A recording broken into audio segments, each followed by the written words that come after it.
This is Chris Brigandy, and welcome to another edition of Brigandy TV. The 2018 MLB season has come to a conclusion, and the awards will be coming out soon. We'll have MVP, Rookie of the Year, etc.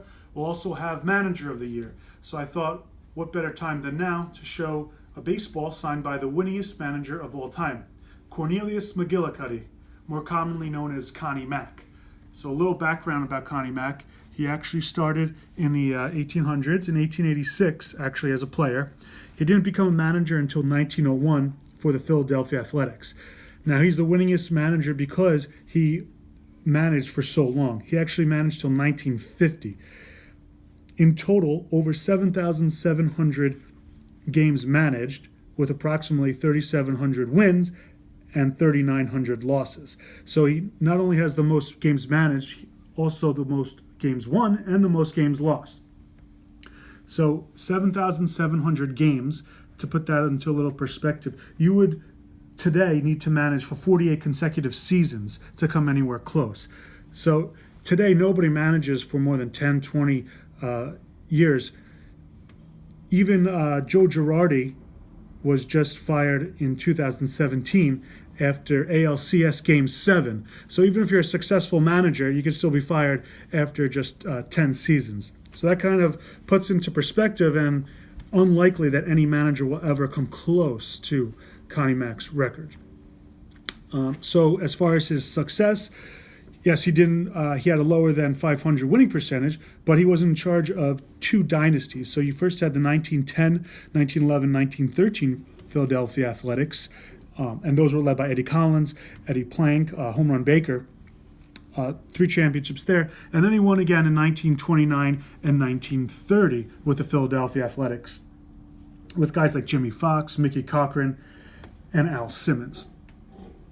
So actually in 1937 or 1939 was the actual inauguration of the Hall of Fame. He was inducted, and kind of weird because people are inducted into the Hall of Fame these days until after they've been retired for quite a while. So he retired in 1950, but he was inducted in 1937. So anyway, let's go into the ball. So it's obviously the best manager. He signed right on the sweet spot here. Beautiful fountain pen, blue ink, right across the sweet spot. Always on vintage balls, you're looking, with autographs, you're looking for the quality of the signature. This is really dark, really bold, very legible. It's also on a very clean ball from the time. So the contrast there is basically as good as you're going to get from a ball from this era. Now, it's very important to note with balls from this time period that they were if they're official balls, as this is, I'm going to spin it around here. So it's an official American League baseball. You'll see all the stampings. And we'll kind of turn it over here for you.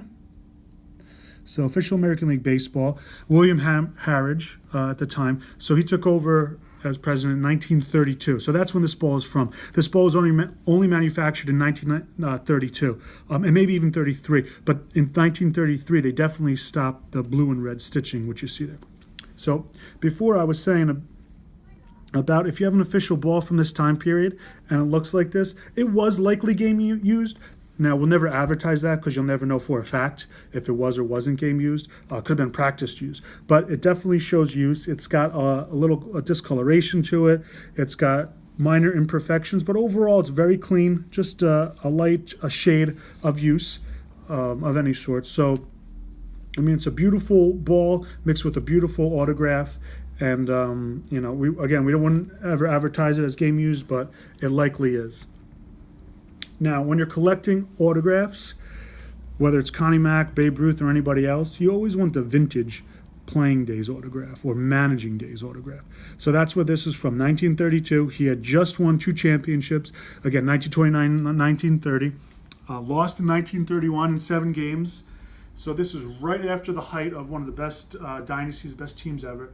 And like I said, you really want to get something from that time period when you're buying autographs. So Connie Mack single-sign baseballs are very common in the late 40s, especially in the 50s. He died at 56 1956 at age 93. So he lived a very long life. He didn't sign all that much, but he did sign a lot in the late 40s and 50s. So you usually see that type of autograph. It's a lot larger, more scrollier, although it's still a decent autograph, but it's nothing, or it's very close to this, but you immediately will recognize the difference if I had another one side by side. This is ideal. If you're a true collector, you're looking for a true relic of the game from the period, this is it. It doesn't really get much better than this. I just wanted to show you, I know we were looking at this here. So that's Connie Mack here right in the center, known as the Tall Tactician. You can't really see his size from the portrait shot, but he's very tall. He always wears a suit and a top hat. That's what he was known for. And that envelope is actually from, 1913 World Championship. So I don't think there's anything left to say. It's a great piece from the period, and the quality is top notch. If you have any questions about autographs, especially vintage stuff like this, signed baseballs, anything, shoot me an email, check out our website, give us a call, or visit our store here in New York City. Thanks for watching another edition of Brigandy TV. I'm Chris Brigandy.